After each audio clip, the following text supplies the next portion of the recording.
esta tarde presentar a la doctora Juanita Uribe Londoño, residente segundo año de la Universidad de La Sabana, con una revisión de tema para esta tarde de fisiología de enfermedad neuromuscular en el paciente crítico.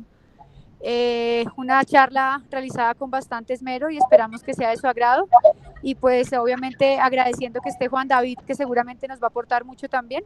Entonces espero que en los próximos minutos llenemos sus expectativas y todos aprendamos muchísimo de esta charla hecha con mucho cariño.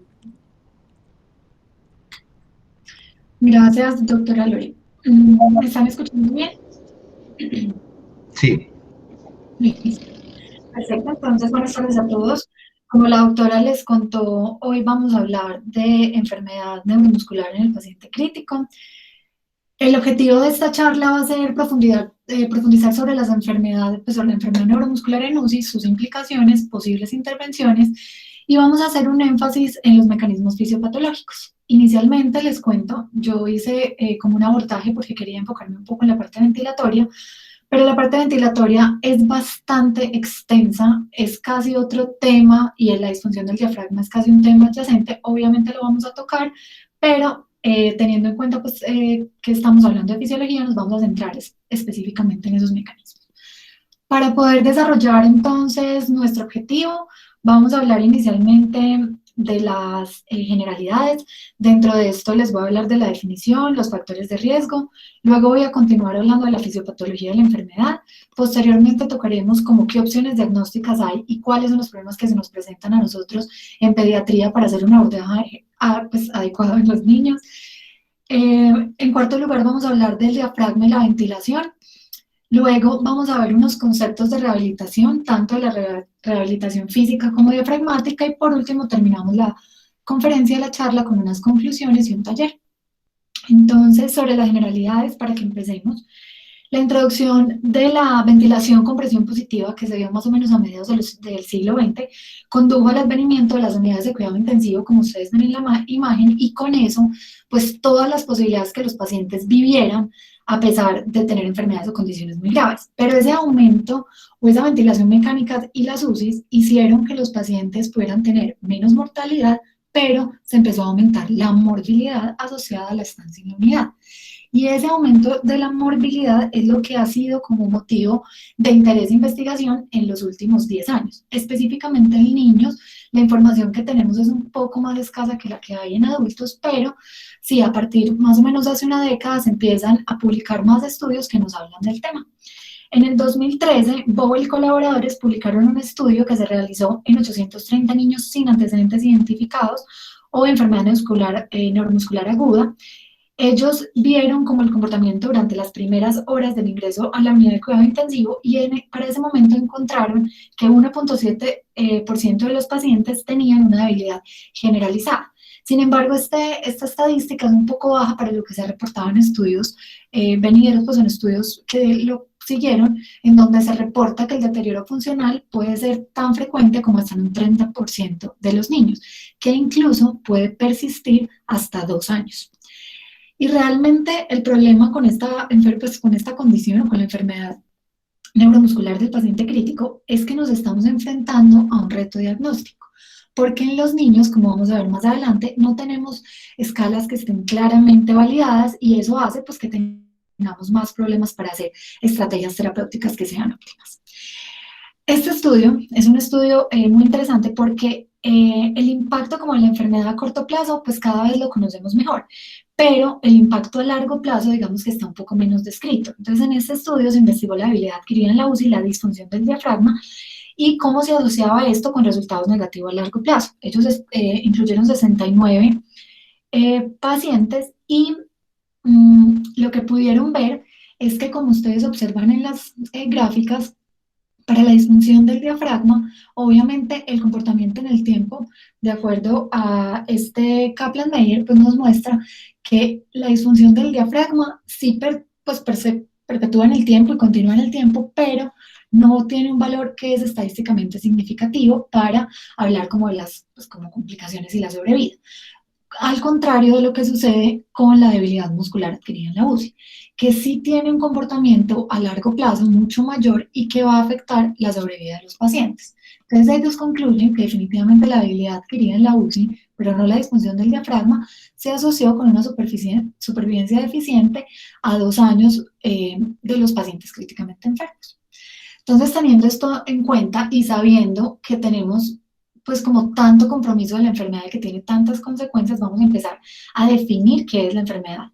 Entonces, hay dos conceptos principales. El primero es definir qué es debilidad muscular, que lo conocemos como un deterioro de la capacidad del músculo para generar fuerza, y desacondicionamiento, que es una condición en la que hay múltiples cambios fisiológicos que llevan a un deterioro metabólico y sistémico que se ve tan rápido como en las primeras 24 horas de inmovilización o reposo en cama. Estos términos, para el 2015, pues todos estos términos se englobaron en una definición grande que era Intensive Care Unit Acquired Weakness, que se conoce pues con esta sigla, pero esto engloba demasiadas enfermedades juntas dentro de una misma categoría. Y fue por esto que Frederick y colaboradores en el 2015 deciden hacer una subclasificación de esta enfermedad y clasifican pues como la condición de la que estamos hablando en 4 enfermedades o subgrupos. El primero es la polineuropatía del paciente crítico, el segundo es la miopatía, el tercero es la miopatía inducida por sepsis y el cuarto es la miopatía inducida por esteroides. Entonces, lo que sabemos nosotros es que el músculo esquelético es un tejido que está altamente organizado, que proporciona soporte estructural de locomoción y además de eso nos ayuda a la expresión y hace apoyo metabólico en el cuerpo. Entonces, ¿qué le pasa a este grupo o a este músculo esquelético cuando tenemos estas condiciones y estas enfermedades? Entonces, en la polineuropatía del paciente crítico, lo que vamos a encontrar es que vamos a tener una densidad de las fibras de mielina que van a estar levemente disminuidas, con una degeneración axonal que va a ser esporádica y va a haber pérdida marcada de la fibra con abundantes cambios degenerativos que van a llevar principalmente a que haya un compromiso por atrofia muscular flácida por denervación. Usualmente este compromiso lo vamos a ver más en las extremidades inferiores y el daño va a ser más de distal a proximal. No suele comprometer los músculos faciales y los reflejos osteotendinosos en la mayoría de veces van a estar ausentes, pero en algunos casos podrían estar pues presentes. El segundo punto es la miopatía del paciente crítico. En la miopatía nosotros vamos a encontrar una atrofia por variación anormal del tamaño de las fibras musculares, unas fibras que van a estar anguladas con degeneración grasa y fibrosis. Y eso va a afectar principalmente los músculos de las extremidades superiores y los músculos del cuello, pues sobre todo los flexores del cuello. Y el daño que vamos a ver en esta condición está descrito que es más de proximal a distal. Ahora bien, como ustedes pueden ver, queda una parte muy importante que es la parte abdominal. Digamos que en la parte abdominal van a estar involucrados tanto los músculos del abdomen, pero también los músculos respiratorios como el diafragma. La debilidad diafragmática se puede ver en todas las circunstancias o en todas, pues como apartes de esta como enfermedad muscular porque es un pequeño subgrupo. Entonces, pues vamos a profundizar un poquito más adelante. Tenemos entonces las otras dos definiciones que va a ser la miopatía inducida por sepsis y la miopatía inducida por esteroides.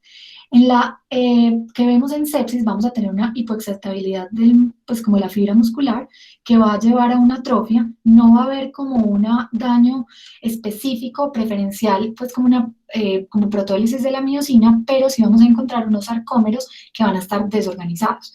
Y esto se puede ver mucho en los pacientes que tienen sepsis grave, choque séptico y sepsis, como vamos a ver más adelante. Y en los pacientes que tienen miopatía por esteroides, lo que pasa es que va a haber una hipoexcitabilidad, pero acá vamos a encontrar una atrofia severa y va a haber una miocina que va a tener protólisis. Y los sarcómeros, pues también los vamos a encontrar desorganizados. Entonces, como les dije, por último vamos a hablar pues del diafragma. Ahora bien, teniendo esto en cuenta, ¿cuáles son esos factores de riesgo que nos llevan a nosotros en la unidad de cuidado intensivo a tener una enfermedad pues neuromuscular? Entonces tenemos dos grupos grandes. Vamos a tener los factores de riesgo que van a ser no modificables y los modificables. Entonces, dentro de los no modificables, la primero y el que más se conoce es la gravedad de la enfermedad, especialmente cuando en esa gravedad de la enfermedad existe una respuesta inflamatoria sistémica, el paciente cursa con sepsis, hay falla orgánica múltiple y esto se da específicamente porque esa lesión va a estar mediada por citoquinas proinflamatorias, va a haber estrés oxidativo y la activación de las vías proteolíticas va a hacer que haya más daño muscular. La sepsis, además de esto, también altera tanto el suministro de oxígeno a nivel celular como el metabolismo y eso hace que la capacidad contráctil del músculo pues se vea comprometida. En segundo lugar, vamos a tener las condiciones sociodemográficas. Dentro de estas, pues una de ellas es la edad. Está claramente identificado que los pacientes que tienen mayor edad van a tener más riesgo de tener enfermedad neuromuscular, pero además un factor súper importante es el estado nutricional de los pacientes. Entonces se ha planteado como la opción y la idea que la desnutrición era pues una de las principales causas de la habilidad adquirida en UCI y que el proceso catabólico podía estar como revocado por los nutrientes que uno le diera en ese momento. Sin embargo, hay que tener en cuenta que cuando las nutriciones parenterales, por ejemplo, específicamente hablando de esto, se inician en tiempos que no son óptimos, como ya lo hemos visto en otras charlas, específicamente pues en la de nutrición, nosotros podemos llevar a nuestro sistema a que haga una autofagia y esas cantidades de glicemia, esa hiperglicemia que se va a presentar asociada pues a la nutrición, va a llevar también a que tengamos mecanismos que nos produzcan grandes cantidades de grasas y hagamos trastornos metabólicos que también van a terminar afectando la microcirculación. Y al final todo va a terminar en una autofagia que va a terminar dañando las proteínas. Es por esto que tenemos que tener siempre mucho cuidado cuando nuestros pacientes de base llegan desnutridos a la unidad y tratar de hacer medidas tempranas para evitar perpetuar pues no solo la desnutrición sino también la enfermedad neuromuscular. Ahora bien, los factores modificables que tenemos descritos, el primero y más conocido son los medicamentos.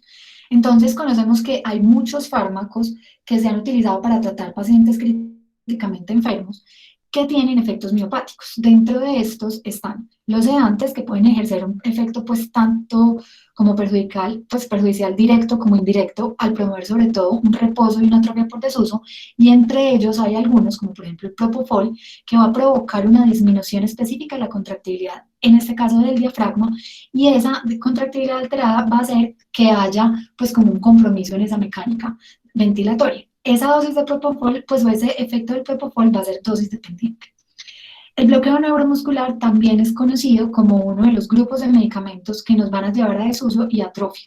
Y se debe descartar que los agentes, pues se debe aclarar, perdónenme, que los agentes aminoesteroides como el rocuronio tienen mayores efectos miopáticos que los agentes benzilquinolina como el cisatracurio. Hay un estudio bastante grande pues que dice que el cisatracurio va a tener menos implicación neuromuscular. Y lo que les había contado de los esteroides, los glucocorticoides, que son altamente y frecuentemente utilizados en cuidado intensivo, son una causa bien conocida de miopatía y va a afectar tanto los músculos respiratorios como los músculos periféricos. Lo que pasa con los esteroides es que ellos inhiben la síntesis de proteína y en ese proceso van a activar una proteólisis. Y además, también tenemos unos efectos más complejos que dependen en cierta medida del agente específico y la dosis que se le administra al paciente. Otro grupo, otro de los factores pues, que vamos a encontrar van a ser pues, los pacientes que presentan inmovilidad. La inmovilidad desde más o menos 24 horas para los músculos y 6 horas para el diafragma va a empezar a representar un daño para la fibra y por eso los pacientes deben iniciar rehabilitación temprana. Y además tenemos otro factor que no siempre controlamos pues como de una manera tan juiciosa y son los trastornos metabólicos. Dentro de ellos específicamente la hiperglicemia, que hace o afecta de forma directa la microcirculación pues como alrededor de los nervios y esto crea un problema a nivel pues de la interacción con el músculo. Los pacientes que pueden tener pues, sobrecarga de glucosa pueden tener neurotoxicidad aguda y debido pues, a esa hiperglicemia causada pues, por esa resistencia a la insulina se van a presentar los eventos adversos que les he descrito.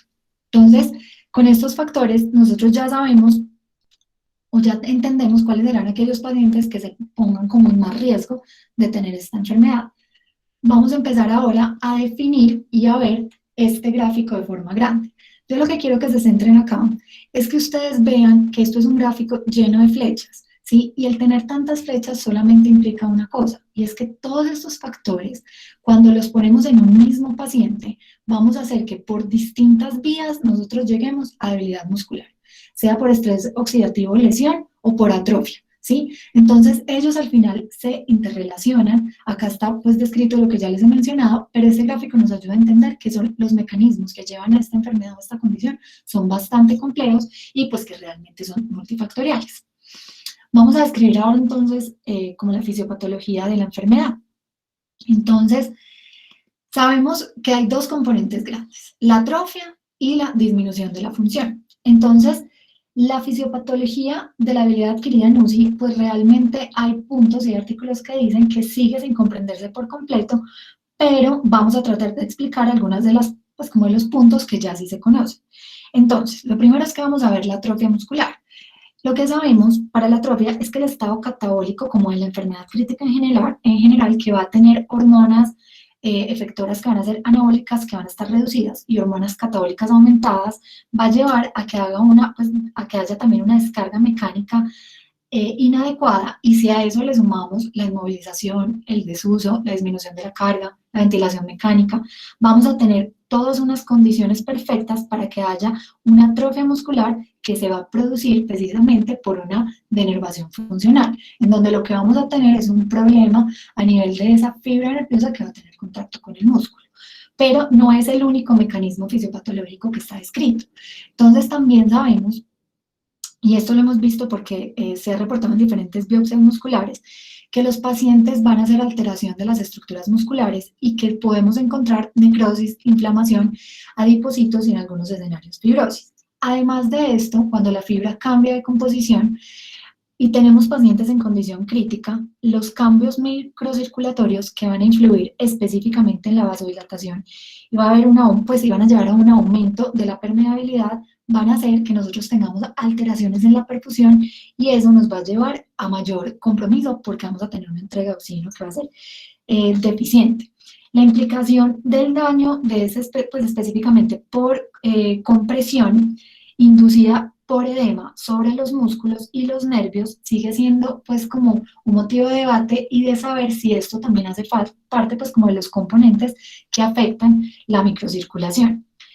No obstante, es importante pues como que aclaremos que la hipoperfusión puede contribuir a la lesión axonal y ese daño axonal pues también nos va a llevar a una disminución de la función. Además de esto, cuando nosotros tenemos una alteración de oxígeno que es inadecuada y pues la entrega no es óptima, vamos a tener una disfunción mitocondrial. Y esa disfunción se va a ver como agravada o exacerbada por condiciones como inflamación, hiperglicemia y la producción de radicales libres de oxígeno. Eso hace que si nosotros tengamos una mitocondria que disfuncione, tenemos menos cantidad de ATP y esa ATP nos va a llevar a que tengamos un cambio en la conformación de las membranas y la función de los canales iónicos. A tener este componente específico de la membrana alterada, yo voy a presentar una hipoexcitabilidad en la membrana del nervio y eso va a hacer que yo tenga disminución de la función. Pero además, este cambio de las membranas va a hacer que yo tenga una alteración en la capacidad de excitación contracción. Entonces, si yo, pues junto como todo esto, entiendo que es una enfermedad global que tiene múltiples como componentes.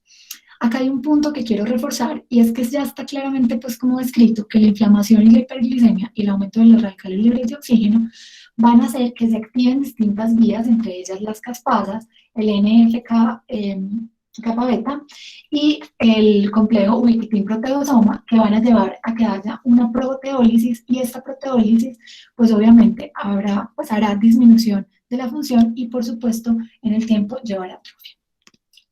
De todas estas como cositas que les he dicho, yo me he tocado uno de los factores que les dije que eran más asociados a la enfermedad neuromuscular, que es la sepsis. Entonces, ¿por qué la sepsis específicamente aporrea tanto el músculo?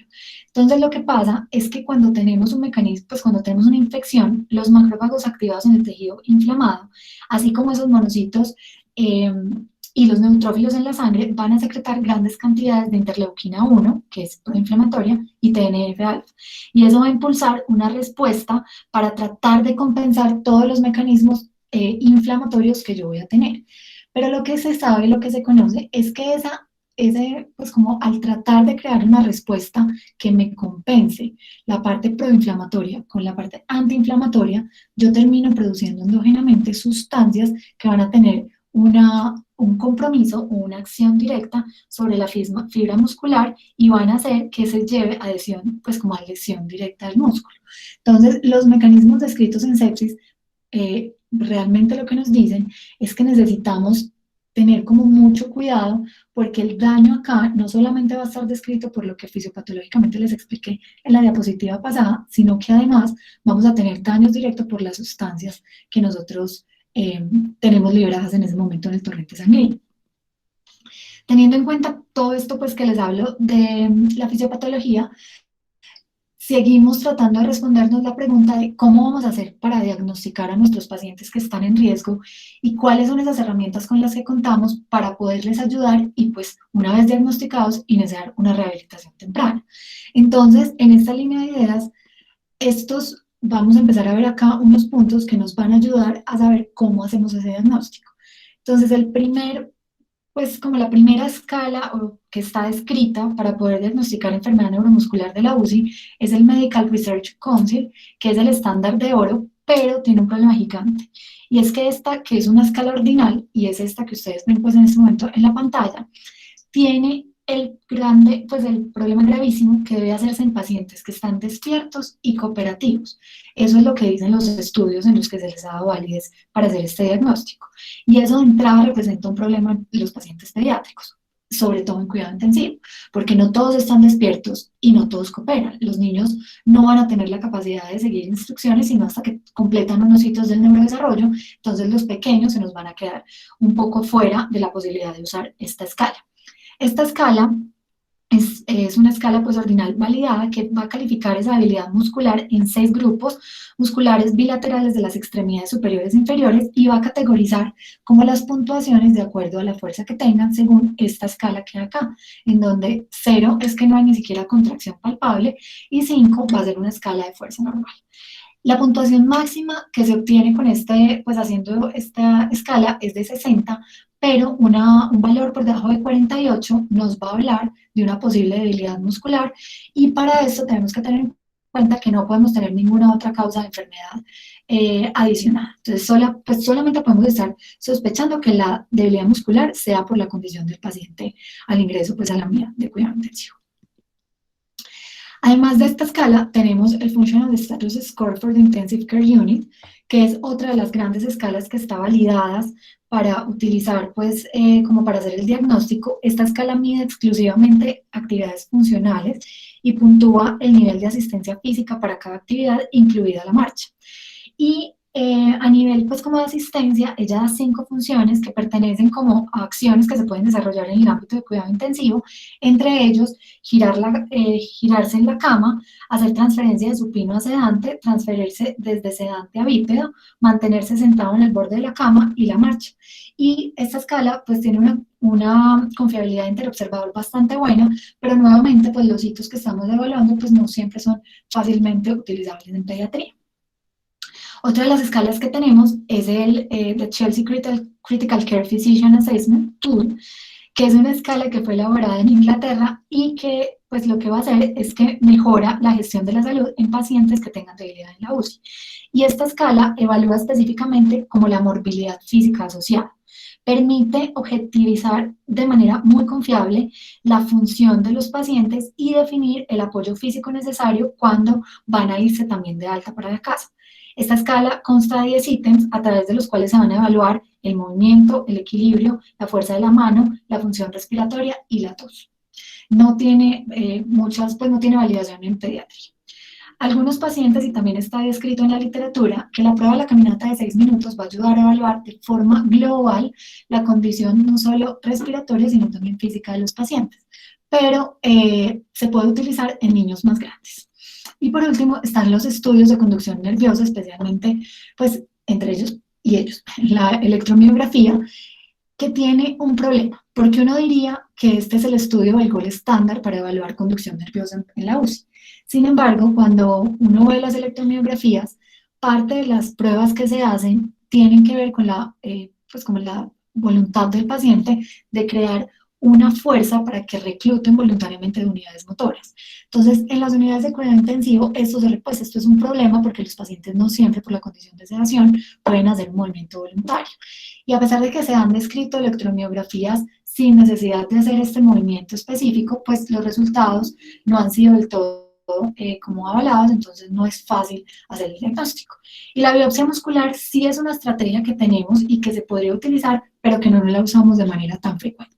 Por último, está la ecografía y algunas imágenes como la tomografía y la resonancia. Hago énfasis en la ecografía porque sí se ha descrito que sirve especialmente, como vamos a ver más adelante, para la parte de diafragma. Puede servir y tiene la ventaja que uno está haciendo la escala pues ahí al pie de cama. Entonces, después de que uno lee esto, uno sí queda con una gran sensación que desafortunadamente, pues hasta ahora no tenemos en pediatría una escala que sea realmente adecuada y confiable para poder hacer un diagnóstico asertivo que nos lleve a una intervención temprana. Entonces, eso de entrada ya representa un gran problema para esta condición. Vamos a hacer a compare y vamos a hablar un poquito como de la parte de diafragma y ventilación mecánica. Entonces, el diafragma es una estructura muscular que sabemos pues que es una estructura delgada en forma de cúpula y ella lo que hace es que va a separar las cavidades torácicas y abdominales. En condiciones normales, el diafragma actúa específicamente como un pistón que se va a mover dentro de un barril, como ustedes están viendo en el video, y eso va a generar un flujo a medida que su cúpula asciende y desplaza el contenido abdominal hacia abajo. Entonces, la presión generada a través como de esa cúpula del diafragma y de las cavidades torácicas y abdominales se denomina la presión transdiafragmática y esa presión es proporcional a la tensión desarrollada dentro de las fibras musculares. Entonces, la magnitud de los cambios de presión a ambos lados del diafragma va a depender del volumen inducido por la contracción diafragmática y de la elastancia del tórax y el abdomen. La debilidad, cuando nosotros tenemos una debilidad del diafragma, vamos a necesitar tener en cuenta que lo que tenemos comprometido es que no vamos a ser capaces de generar niveles normales de fuerza máxima y lo que pasa es que eso va a tener consecuencias en la parte ventilatoria de nuestros pacientes. Entonces, con el diafragma, en el 2004, Andrew Shanley publicó este estudio que les estoy mostrando acá, en donde ellos plantearon la hipótesis que la atrofia diafragmática inducida por la ventilación mecánica se asociaba con una disminución de la síntesis, tanto de la proteína muscular mixta como la proteína de cadena pesada de miocina. Y para probarlo, ellos hicieron pues como un estudio y lo hicieron en ratoncitos adultos y ellos lo que querían ver era qué pasaba con esos mamíferos cuando los ventilaban mecánicamente haciéndoles controles a las 6, 12 y 18 horas. En esos momentos ellos midieron la síntesis de las proteínas diafragmáticas en vivo y lo que encontraron es que solamente con 6 horas de tener la ventilación mecánica instaurada ya empieza a haber lesiones a nivel de las cadenas pesadas de miocina y va a empezar a haber cambios en las proteínas diafragmáticas que pueden persistir en el tiempo y que van a ser bastante relevantes a la hora de considerar el daño que produce la ventilación mecánica en el diafragma. Entonces, como les decía inicialmente, cuando hablamos de debilidad muscular para la parte como periférica de los músculos de forma general, nosotros tenemos que pensar que los daños empiezan rápido, 24 horas, pero el diafragma es supremamente delicado. Solamente con 6 horas de ventilación ya vamos a empezar a tener cambios en esas fibras musculares. Entonces, miren lo que pasa en este dibujo. En esta imagen que les muestro. Yo tengo un paciente que ingresa a UCI, acabo de tener el tiempo transcurrido de enfermedad, el curso temporal de la habilidad muscular y el curso pues de los mecanismos de lesión. Entonces yo tengo un paciente que ingresa a UCI que tiene una respiración espontánea, pero que puede tener una carga excesiva debido a falla ventilatoria. Una vez empieza a presentar esa carga, yo ya de ahí empiezo a hacer un uso o un movimiento de los músculos respiratorios que va a generar como bastante carga para él. Una vez el paciente se ventila, esa carga o esa lesión sobre el diafragma va a llegar a su punto máximo. Miren que lo que les decía, el diafragma empieza antes, o los músculos respiratorios, y los músculos de las extremidades van a empezar el daño un poco más latente en el tiempo, pero no se pierdan pues como este detalle, y es que miren que las gráficas terminan de forma distinta.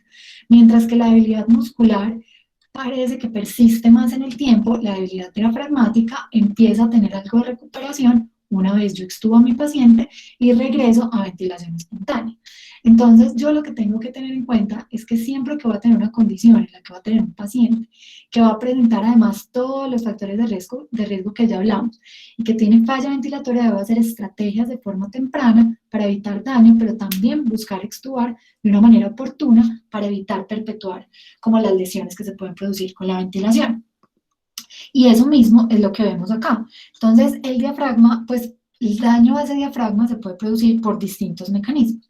Miren acá en la partecita de la letra A, que vamos a tener que cuando el diafragma no está lo suficientemente cargado, ¿cierto? O no va a tener, pues, y eso puede ser pues debido a un exceso de soporte ventilatorio o sedación o ambas, lo que vamos a tener es que se va a producir rápidamente una atrofia diafragmática. Y miren que el trazado de la presión esofágica muestra, como lo ven acá, miren acá, va a mostrar unas deflexiones positivas durante cada respiración del ventilador, lo que refleja la inactividad de los músculos respiratorios.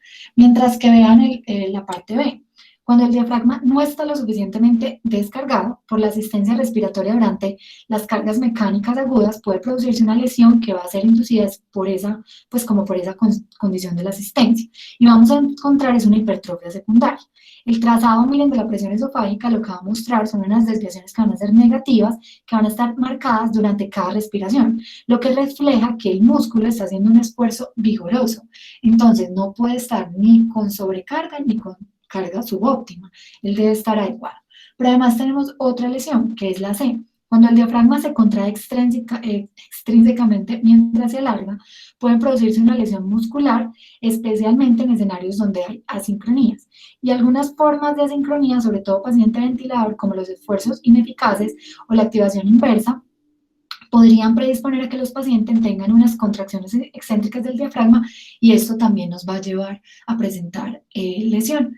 Y por último está la parte D, en la que tenemos que cuando el diafragma se mantiene a una longitud expiratoria final acortada durante un periodo de tiempo que va a ser prolongado y esto pues mediante la aplicación de una presión positiva pues de un PEP que sea bastante alto, lo que podemos tener es que vamos a producir la pérdida del sarcómero y eso nos va a llevar a una atrofia que va a ser longitudinal y al quitar ese PEP lo que vamos a encontrar es que el diafragma cortado puede alcanzar una longitud que ya es desventajosa y la tensión va a resultar en una debilidad aguda. Entonces, con esto lo que les quiero decir es que es supremamente importante para evitar el daño del diafragma que nosotros hagamos juiciosamente una programación que sea óptima del ventilador para evitar que estas circunstancias sucedan y los daños musculares pues sean o se presenten. Ahora bien, ¿cómo podemos evaluar el diafragma? Entonces, todas estas pues como datos que ven acá son las formas que tenemos para hacer una evaluación diafragmática.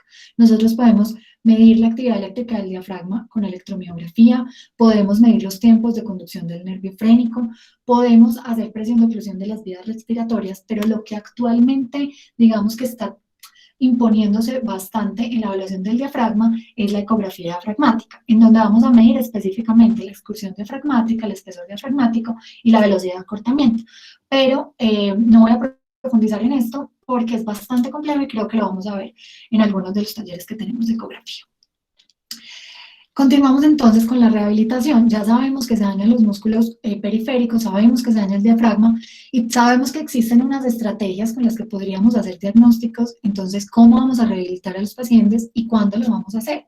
Que es una de las grandes preguntas que hay. Entonces, la rehabilitación la vamos a pues, como dividir en dos grupos, la rehabilitación física y la rehabilitación diafragmática. Tengan en cuenta que para ambos escenarios yo puedo hacer dos tipos de terapia, terapia pasiva y terapia activa. Antes de empezar la terapia, yo debo cumplir con unos ítems que se conocen como criterios de seguridad para llevar a los pacientes a terapia. Están muy bien descritos en adulto, un poco menos claros en niños. Lo que sí quiero que vean es esto. Para hacer terapia pasiva, yo lo único que necesito tener en la unidad es que mi paciente esté fisiológicamente estable y que tenga estabilidad cardiorrespiratoria. Entonces, casi todos nuestros pacientes, una vez salen como de ese momento agudo de estabilización, nosotros les podemos empezar terapia pasiva en las primeras horas, y es lo que deberíamos hacer. Pero para las terapias activas sí debemos cumplir otros criterios, como por ejemplo los respiratorios. Acá incluyen una PAFI por encima de 200, un CO2 que esté, perdónenme, eso es menos de 50, y un pH que sea mayor de 7.3. Algunos autores dicen que la FiO2 ideal para empezar terapia debe ser una FiO2 de menos de 60%. Y esto, como les digo, está muy claro para adultos. Ahora, ¿qué tenemos en niños?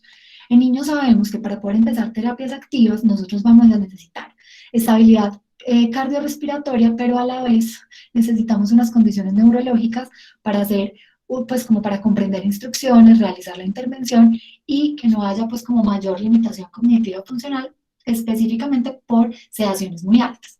Sin embargo, aunque esto no está tan pues, claro y escrito, si nuestro paciente ya tiene estabilidad, siempre se le debe empezar terapia pasiva de forma temprana. Ahora, si yo empiezo la terapia, ¿a quién se la tengo que suspender? O sea, ¿qué criterios hay que me dicen usted no puede seguir lo que está haciendo porque le está haciendo daño?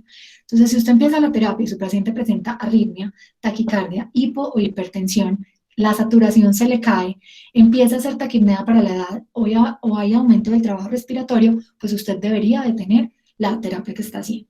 También tengan en cuenta que los pacientes que tienen extubaciones recientes o lesiones musculoesqueléticas más por trauma y que cuentan en ese momento con dolor y disconfort, pues van a obligar a que las terapias usualmente pues se suspendan de forma temprana. Pero en estos escenarios, uno lo que debería hacer es buscar llevar al paciente como una condición de estabilidad y luego pues volver a reiniciar.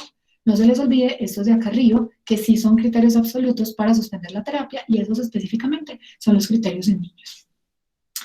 ¿Qué sabemos de intervenciones? Entonces, esta gráfica es chévere porque nos dice, vea, existen algunas terapias que van a tener un beneficio en la intervención, otras que por los estudios que se han hecho, pues no han mostrado tener mayor efecto, y otras, en cambio, que sí nos han mostrado que tienen daño, o sea, que el hacer terapia no va a ser bueno. ¿Qué ha demostrado tener beneficios de la intervención? Entonces, iniciar la terapia de rehabilitación los primeros 3 días de la UCI, hacer una estimulación eléctrica que sea muscular, la ergometría cíclica, que ya vamos a hablar de ella porque es fundamental, y hacer un entrenamiento de los músculos inspiratorios después de la ventilación mecánica. Además de eso, hacer entrenamiento cuando el paciente está ventilado, que no ha mostrado que cambia mucho los desenlaces y que pues tiene no tanto efecto sobre la intervención. Entonces tenemos la rehabilitación post-UCI, que todavía no se conoce muy bien qué tanto impacto tiene, y la rehabilitación después de más de 5 días de estancia. O sea, lo que está claro es que cuando uno tiene menos de 5 días, menos de 3 días, las terapias tienen mucho mejor resultado. Pero cuando ya se pasa de 5 días, pues las terapias empiezan a funcionar un poco menos. ¿Y en qué escenarios sí definitivamente la terapia temprana no se debería utilizar? Es en los pacientes sépticos.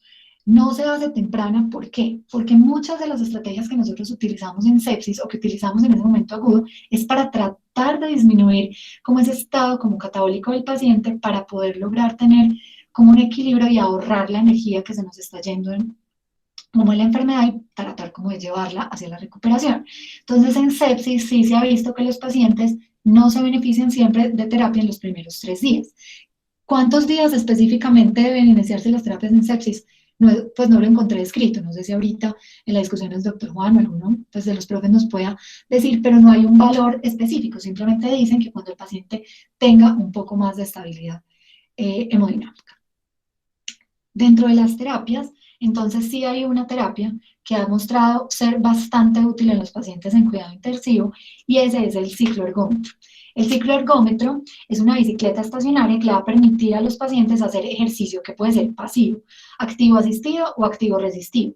Y en la UCI, la cicloergometría se puede utilizar incluso en pacientes que están sedados, inmóviles, despiertos, idealmente, y eso les va a ayudar a que les proporcione un rango de movimiento de entrenamiento de fuerza muscular que va a ser adecuado. Este ensayo aleatorizado en el que participaron 90 pacientes con ventilación mecánica y estancias en UCI prolongadas, esto se realizó en Bélgica, fueron sometidos pues, a una terapia de 20 minutos como del ciclismo con piernas durante 5 días de la semana, mientras estuvieron pues, en la unidad. Y lo que ellos vieron fue que tuvieron mejoría en varios aspectos. Uno de ellos es que mejoró el estado funcional autopercibido y además tenían mayor capacidad de ejercicio funcional.